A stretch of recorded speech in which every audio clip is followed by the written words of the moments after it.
Hey, what's up guys? It's Nasir from Valorant Update. Valorant 9.06 patch notes. Updated comms abuse penalties and blocks. The Valorant 9.06 patch notes are here, with updates to comms abuse penalties and the ability to block players. We've all heard about the upcoming agent changes, rank rollback, and sunset tweaks. Those are arriving in patch 9.08. For now, we've got time to wait as Valorant brings in 9.06.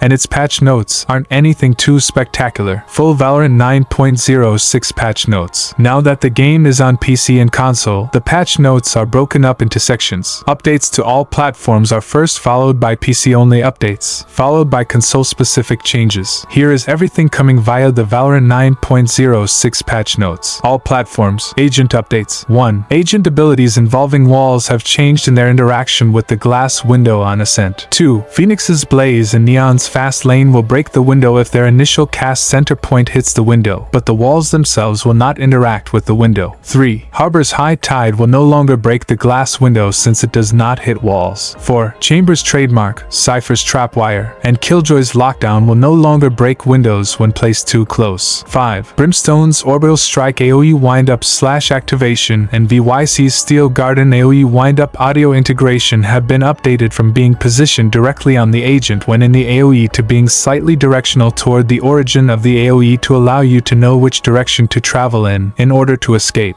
Gameplay systems updates. Updated voting systems so that draw votes no longer take into account AFK players. Map updates. Haven. There are several quality of life improvements to help with placing VYC's Arc Rose and Cypher's Trapwire on crates on Haven. Player behavior updates. 1. Adjusted comms abuse penalties to create a better comms experience in Valorant. People who engage in repeat comms abuse behavior will receive increased penalties. 2. In order to create a healthier comms experience in Valorant, Riot Games is issuing comms abuse penalties to people who have received a manual behavioral evaluation due to their repeated pattern of comms abuse. Social updates. Made an update to the voice chat system. You should now more reliably reconnect to voice chat after unexpected disconnects. Weapons updates. Adding weapon skin names to the game weapon switcher. We hope this will make it easier to determine what skin you are using when you pick up or switch to a weapon. You can see this change on your in-game HUD. Bug fixes. Agents. 1. Fixed an issue where Deadlock's sonic sensors could stay active if placed as Deadlock was killed. 2. Fixed an issue where Cypher's Trapwire did not take damage from specific abilities. 3. Fixed an issue where Gecko's Wingman could get stuck in a loop while attempting to chase an unreachable target. 4. Fixed an issue where Yora's Fake Out did not trigger Vice Shear. 5. Fixed an issue where Breach was unable to cast abilities through Vice Shear. 6. Fixed an issue where Vice Shear destroyed Sova's Recon Bolt. 7. Fixed an issue where Gecko's Thrash and Ray's Showstopper could hit people on the other side of Vice Shear. 8. Fixed an issue where Vice Arc Rose could be placed on invalid objects. 9. Fixed various collision issues with Vice Shear, which blocked bullets and people while despawning. 10. Fixed rare instances of people's bodies being clipped inside VYC's Shear. 11. Fixed an issue where Vice, Razorvine, and Shear had lingering V-effects when canceling early. Cosmetics. I fixed the third-person animation for the Nocturnum side, so it will no longer appear higher than the agent model when you equip your melee. Gameplay systems. 1. Fixed an issue where the combat report did not display killed text when you kill an ally. 2. Fixed an issue where the combat report killed by text would have incorrect text alignment in Arabic. Maps. Breeze. Fixed an issue with the mechanical door at a switch, where bullets were not able to go through even though the door was open. PC only. Gameplay systems updates. 1. New player tips defaulted on for new accounts only. 2. Tips can be switched on or off in your settings. Social updates. You can now block communications with other players. When you block someone, you will no longer see or hear any direct communications from them, including messages and text chat, voice comms, party invites and requests, and friend requests. Console only. Gameplay systems updates. 1. Updates to Mega Map cursor sensitivity settings. 2. Added a new setting to allow you to select an input curve for Mega Map cursor controls. 3. Added agent-specific cursor curve settings for abilities that utilize the Mega Map. 4. Brimstone, Sky Smoke, and Orbital Strike. 5. Close Ruse. 6. Omens from the Shadows map ability controls. 7. Remove aim to assist from some abilities that aren't intended to target opposing players. Map updates. Fracture enters unrated and Swift play queues. This is the final legacy map being added to console mode queues. Console players now have the entire catalog of current Valorant maps,